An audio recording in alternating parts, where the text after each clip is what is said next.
Comment se libérer de son cadre de vie pour s'épanouir ? Dans de nombreuses situations et à tous les âges, on a l'impression que notre cadre de vie est un vrai handicap. Soit c'est la famille qui nous empêche de nous épanouir, ou notre poste de travail, ou simplement notre situation de vie. L'Église que nous fréquentons peut aussi être un obstacle à ce que nous voudrions faire ou entreprendre. Même si un cadre est valorisant et nous aide à être admirés, respectés, il peut aussi nous gâcher complètement la vie. Bien des fils et des filles de rois auraient sûrement eu envie de s'éloigner de leur cadre royal pour faire ce qui leur plaît. Certaines personnes s'en sortent en gommant ce cadre, comme s'il n'existait plus. D'autres le cassent en coupant complètement les ponts avec les endroits et les relations toxiques.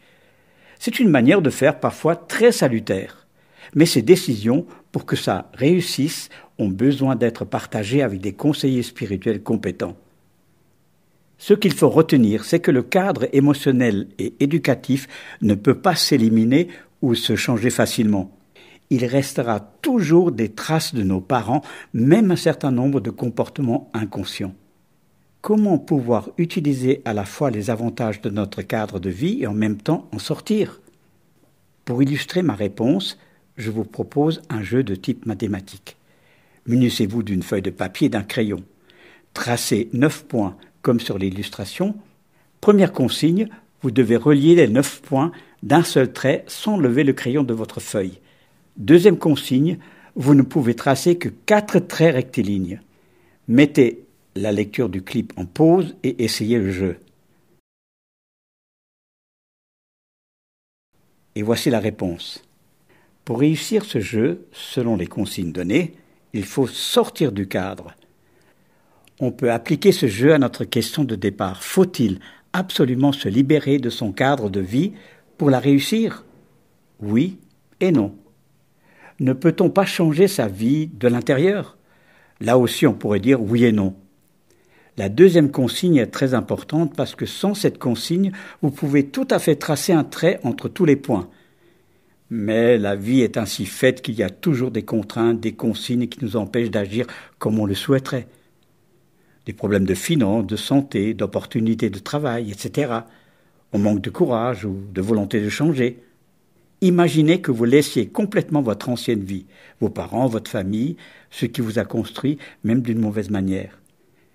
Vous allez bien sûr vous retrouver à l'extérieur de votre ancien cadre. Vous aurez donc réussi votre opération de libération. Est-ce si sûr ? Vous allez surtout vous retrouver tout seul à devoir refaire votre vie. Et là, probablement, vous allez bien regretter votre ancien cadre, même s'il était très contraignant pour vous. Faut-il donc mieux rester ? L'astuce pour réussir, c'est de rester relié avec l'intérieur du cadre. Aller plus loin sans rompre les relations, sans casser la baraque. Bien sûr, il faut parfois prendre ses distances vis-à-vis, par exemple, d'une mère possessive, d'amis qui ne sont pas générateurs d'équilibre. Vous pouvez même quitter une communauté chrétienne qui ne vous satisfait plus, mais ça ne vous autorise pas pour autant à mépriser les personnes que vous quittez. L'avantage principal de sortir de son cadre, c'est de pouvoir regarder les situations de vie d'un autre point de vue. Lorsqu'on est dedans, c'est beaucoup plus difficile d'en voir les avantages et les failles. Prendre du recul, c'est souvent salutaire pour prospérer. La conversion que Dieu nous propose ou l'appel qu'il nous envoie sont des manières de nous faire sortir de notre cadre. Les 12 disciples du Christ ont laissé leur cadre religieux, la synagogue, leur travail, ils ont quitté leur emploi, la famille. Mais le Christ ne leur a jamais demandé de ne plus revoir leur famille, par exemple. Sortir de son cadre, c'est un processus universel. Le bébé, pour vivre, doit sortir du ventre de sa mère. L'adolescent doit couper le cordon ombilical avec ses parents pour devenir lui-même adulte. Dans le monde de l'entreprise, idem. Combien de créateurs de start-up ont dû la quitter pour mettre au point un nouveau produit ?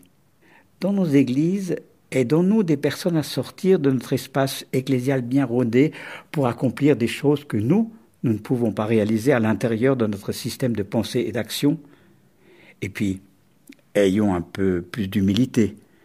Tous les gens qui sortent de leur cadre, ce qui est sûrement souhaitable et bénéfique, construiront un nouveau cadre que d'autres devront quitter. Ainsi va la vie.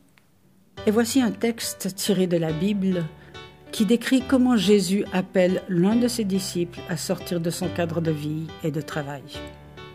Jésus partit de là et vit en passant un homme appelé Matthieu, assis au bureau des impôts.